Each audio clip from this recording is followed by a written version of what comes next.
一切都是有限度的。为何中国正在迅速收紧对美国的外交路线？华尔街日报日前报道称，了解谈判内容的官员说，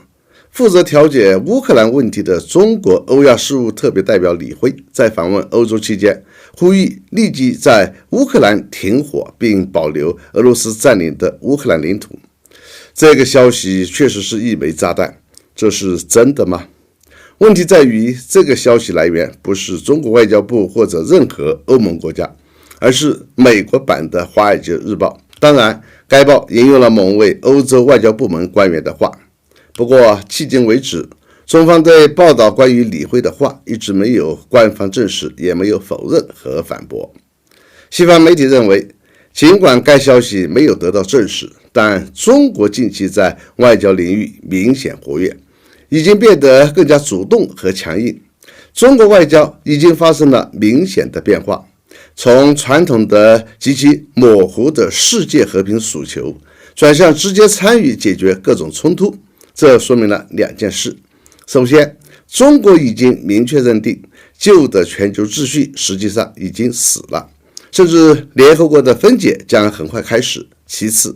中国非常明确地认为，现在有必要通过国际规则做有利于中国将来的国际地位的事。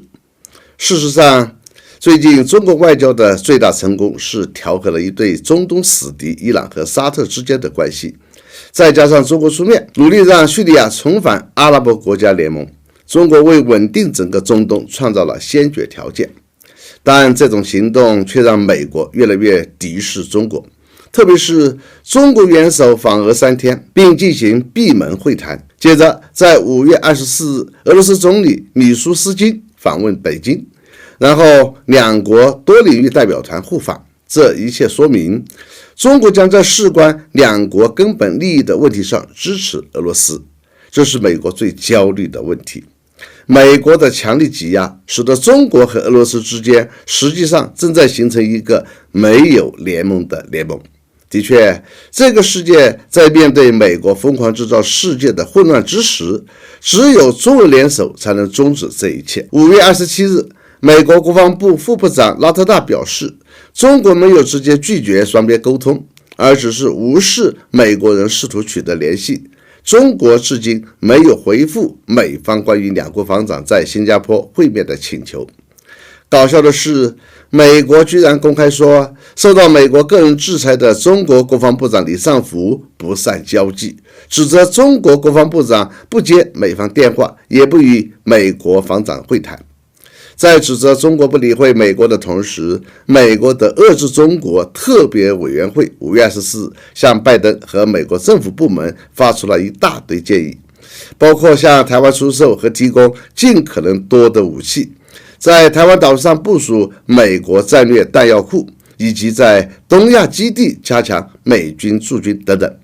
很明显，美国就没有考虑什么改善中美关系，他们不过是想通过所谓的接触交流，套中国的话，摸中国的底，为美国制定最新的对华战略进行最后一关的情报核实而已，并试图释放烟幕弹，干扰和迷惑中国，误导中国做出错误决策。当下的美国不仅在言论上故意将主权国家乌克兰和中国的台湾省相提并论，在实践中，他们现在已经公开为台独准备太平洋战场。面对极大的升级挺台独动作的美国，